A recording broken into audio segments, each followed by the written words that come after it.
A Search in Secret India by Paul Brunton. Chapter 1. And this is a continuation of Chapter 1. The nights of Egypt are strangely different from the nights of Europe. Here they are soft-footed, mysteriously palpitant with a host of unseen lives, shaded to an indigo blue, whose effect upon sensitive minds is magical. There they are somewhat hard, brutally matter-of-fact and definitely black. I perceived this for the 100th time when the first evening stars joyously reappeared, twinkling as close and as bright as they can never be in Europe, when a seductive slip of a moon revealed her presence, and when the sky became a canopy of blue velvet. And now I began to see the Sphinx that tourists seldom see. First, the bold, dark outline cut from the living rock, as high as a 4-storied London house, lying quietly in its desert hollow. Then, as ray after ray began to light up its detail, the silvered face and outstretched paws of the old familiar figure. Now it became for me the striking symbol of that Egypt whose mysterious origin mounts to immemorial antiquity. Couched like a lonely watchdog, keeping eternal vigil over prehistoric secrets, brooding over Atlantean worlds, whose very names are lost to the frail memory of mankind, this colossal stone creature will outlive every civilization which the race has spawned up today, and still maintain its inner life intact. That grave and grandiose face betrays nothing. Those silent stone lips are pledged to everlasting silence, and if there is any hidden message which the Sphinx holds for a man, and that it has passed down through the centuries to the privileged penetrative few, then it will be whispered only as the Masonic master's word is whispered in the candidate's ear at low breath. What wonder that Roman Pliny wrote of the Sphinx that it was a wondrous object of art upon which silence has been observed, as it is looked upon as a divinity by the people of the neighborhood. Night provides a perfect frame for the Sphinx. Behind and on either side of it there stretched the so-called City of the Dead, a region which literally teems with tombs all around the rocky plateau which juts out of the sand southwest, and north of the Sphinx, tomb after tomb has been hollowed out to take the sarcophagi of royal flesh, mummified aristocrats, and priestly dignitaries. For all 6 years, the Egyptians themselves, following the lead of the Western pioneers, have been making a systematic and thorough effort to unearth the entire central portion of this vast necropolis. They have shifted thousands of tons of great sand drift, which formerly covered the site, revealing narrow passages cut like trenches in the rock, which cross and crisscross from one tomb to another, and paved paths connecting the pyramids with their temples. I have traversed this ground from end to end, visiting the burial chambers, private shrines, priests' rooms, and mortuary chapels which honeycomb it. Truly, it is worthy of its name, City of the Dead, for, separated by several yards in space and nearly 3,000 years in time, two great burial grounds lie superimposed on each other within its confines.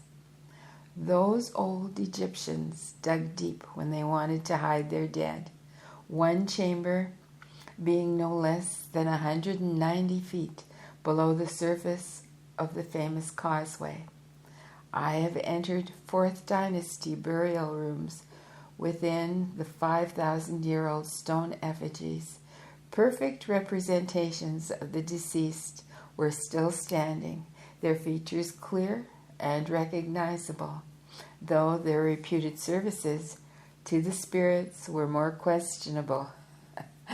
Yet scarcely a tomb can be entered without finding its heavy sarcophagus lid moved to one side and everything of value gone.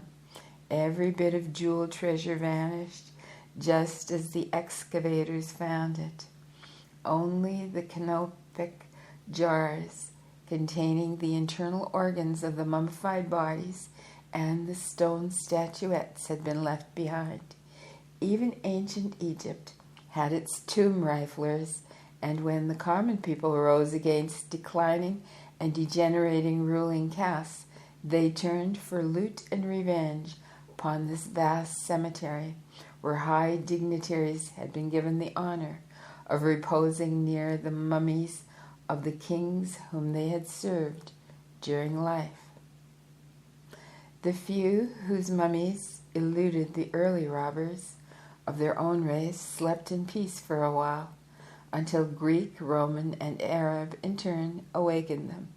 Those who passed safely through these ordeals were given a long rest again until the early part of the last century, when the modern archaeologists began to sieve the undersoil of Egypt and search for what the robbers had missed. Let us pity these embalmed pharaohs and poor princes, for their tombs are desecrated and their treasures pillaged. And even where their mummies had not hacked to pieces by thieves, and even where their mummies were not hacked to pieces by thieves in quest of jewels, they are doomed to have no kindlier resting place than in museums, there to be stared at and commented on by the crowd. In such a dismal region, once packed with long-buried corpses, stands the lonely Sphinx. It has watched yonder vaults of the city of the dead plundered by rebel Egyptians and rifled by invading Arab. Who can wonder that Wallace Budge, the famed keeper of the Egyptian collection in the British Museum, came at last to the conclusions that the Sphinx was made to keep away evil spirits from the tombs which were around them? Who can wonder that King Thothmes, Thothmes the Fourth, caused to be inscribed on the 14 feet high stone slab which he raised against the Sphinx's breast 3,400 years ago, words like the following: "A magical mystery has reigned in these parts from the beginning of time, since the form of the Sphinx is an emblem of Khepera, god of immortality, the greatest among the spirits, the venerable being that rests there. The inhabitants of Memphis and all the district raise their hands to him to pray before his countenance." Who can wonder that the Bedouins who live in the nearby village of Giza have plentiful traditions of spirits and ghosts flitting at night across the area around the Sphinx, which they regarded the most haunted place on earth?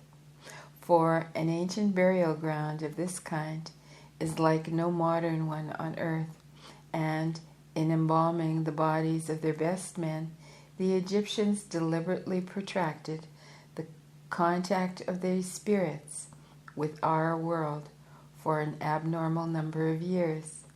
Yes, night is the most appropriate time in which to view the Sphinx, for then, even to the dullest of us, the spirit world seems closer.